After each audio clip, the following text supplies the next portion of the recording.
Hello. I'll give everyone a few minutes to jump on here for our quick, oops, I'm trying to move stuff around here. There we go. I'll give everyone a second or two to hop on till we see who's on here.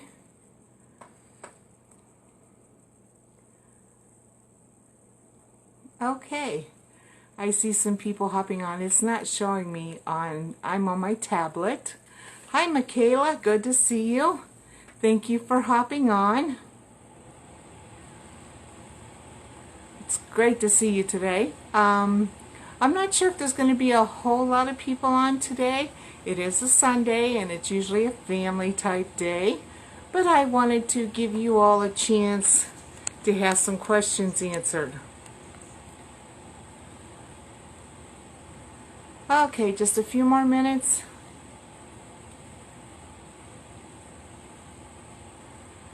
Okay, we have some new people on Team Trinket. Hi Nicole, good to see you. Nicole has been very busy, as has Amanda, on the contest this month.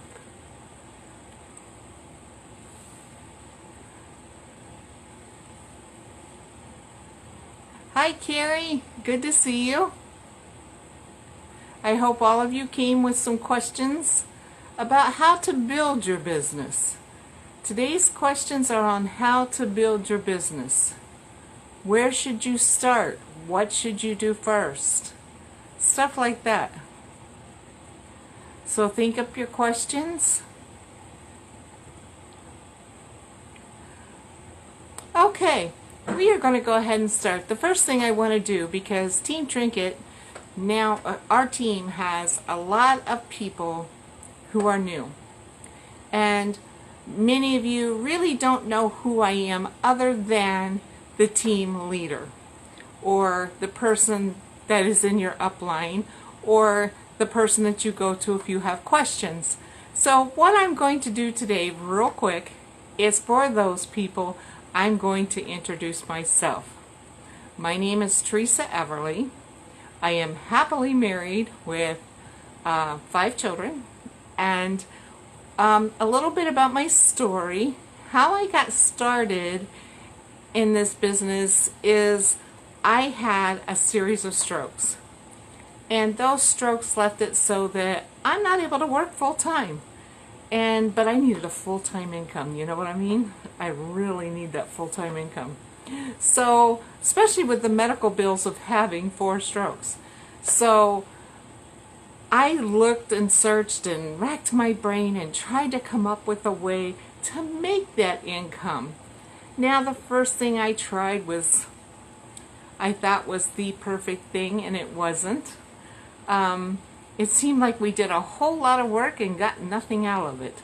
So even on sales, we would sell these items that was $99, and off that $99 we would get $7 or $8. So it just seemed like we worked our tails off and didn't make, and that was the only product we had. That was our cheapest product, was $99. It went up from there. So but we didn't make a lot of money. So we wanted to answer a few questions, and then and see, I just lost my train of thought like that. That's why I can't get a job outside the home, because if a boss was to ask me to do a task, I can't stay on it. That's part of what's left over from the stroke. So I will just completely switch topics and not even realize I've done it. That time I caught myself. And today has been one of those days. Some days I do it more than others, and we have found that stress will increase my doing that.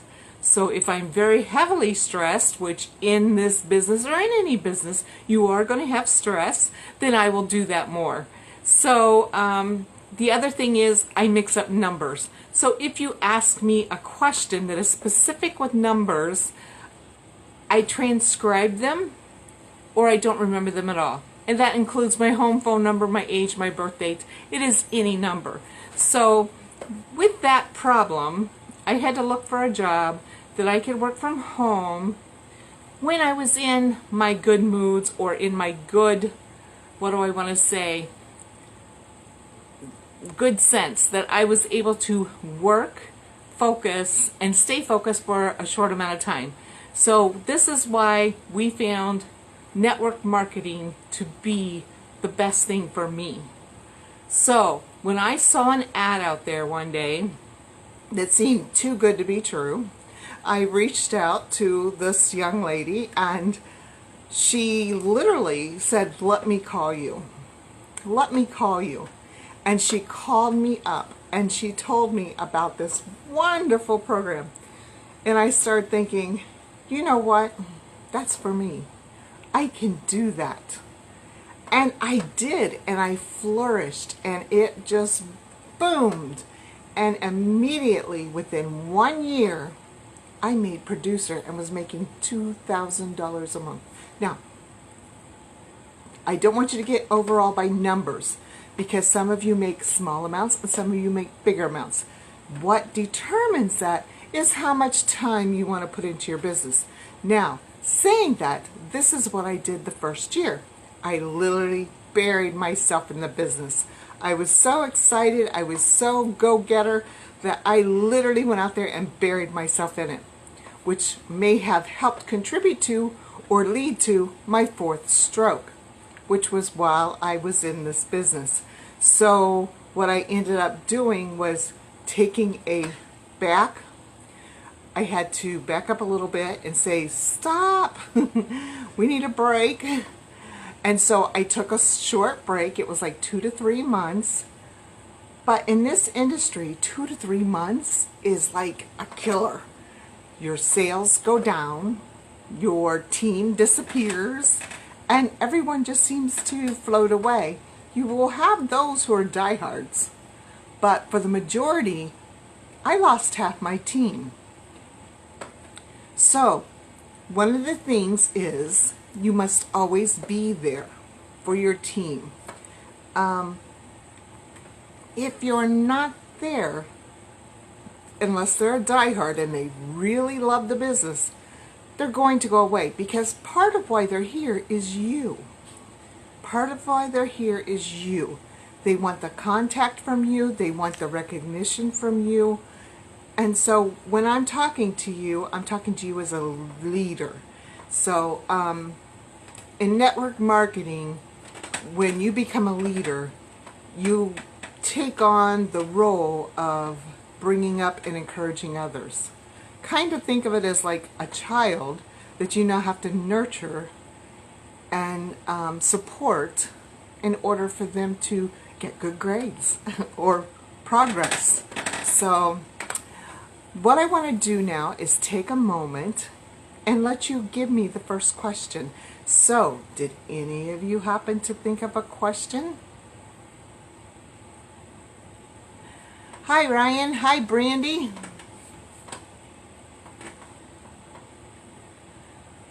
Did anybody come up with a question today? Because if not, I've got one. I'll give you another moment. I would like to answer your questions if you have them. Okay, my first sign up came from Facebook.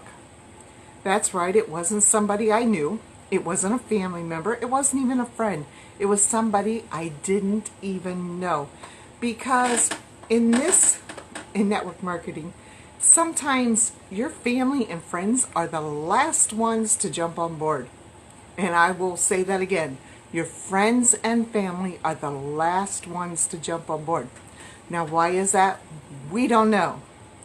But everybody knows that everyone thinks of network marketing at first, in the beginning, as a scam. Now, don't get me wrong. They think this because there are scams out there. And some people have to be careful. But if you know what to look for, not all network marketing is scams as long as you are selling an actual product. If you are not selling and can make money at just selling the product, then you're probably in a scam. Okay? Once again, if you cannot sell that product and make a living just selling the product, it's probably a scam. I wanted to repeat that because I wanted you to understand that. Okay? Now, there are several places on social networking that you need to work with. And spreading yourself just on Facebook, you're only hitting a small niche of a population. So if you can reach out to Instagram, Twitter, trying to think of others, make YouTube videos, different things, just spread yourself out there on the internet. The more you spread yourself on the internet, the more successful you will be. Can I get that out there? The more you spread yourself on the internet, the more successful you will be. There are several reasons for this, and the main one is that you just have more contact with more people. Now, Facebook is perfect because Facebook has this little button called share. And on Facebook, I know they have it on other systems as well, but Facebook, people use that one more than any other. So I'm going to take a second here. I see we do have some more questions, and I'm going to answer some more questions. Okay.